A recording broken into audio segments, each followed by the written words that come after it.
రాణి. రాణి గారు ఏం చేస్తుంటారమ్మా మీరు? House wife. ఇంటి దగ్గరే ఉంటారు. మేడం, ఎలక్షన్స్ రాబోతున్నాయి కదా, రాబోయే ఎలక్షన్లో ఈసారి ఎవరికి ఓటేద్దాం అనుకుంటున్నారండి? బంగారం లాగా చంద్రబాబు నాయుడుకే. చంద్రబాబు నాయుడు గారికి ఎందుకు ఓటేద్దాం అనుకుంటున్నారండి? ఎందుకంటే అండి 35 years నుంచి మా మ్యారేజ్ అయ్యి ఇక్కడికి వచ్చి అసలు దగ్గర 56 ఇళ్ళు దాకా కట్టించారు మా పేదలకి. మంచి మంచి డ్రైనేజీలు, రోడ్లు సిటీలో ఉన్నట్టే ఉంది మాకు ఇప్పుడు. ఇంకా సారు మళ్ళీ రావాలి. అది. సో ఒకసారి పవన్ కళ్యాణ్కి కానీ జగన్కి కానీ ఓటేయచ్చు కదమ్మా మీరు?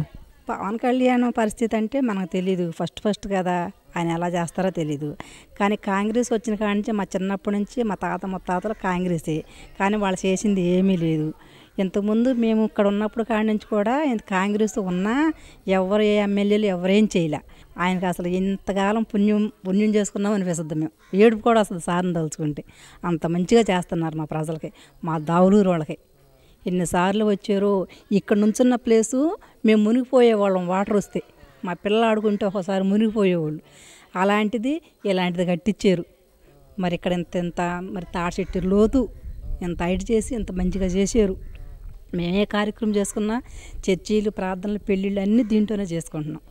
మరి చంద్రబాబు నాయుడు గారు మరి మళ్ళీ రావాలి. ఈ వీడియో మీకు నచ్చినట్టయితే లైక్ చేయండి, షేర్ చేయండి. మరిన్ని ఇంట్రెస్టింగ్ వీడియోస్ చూడడానికి మా ఛానల్ కు తప్పక సబ్స్క్రైబ్ అవ్వండి.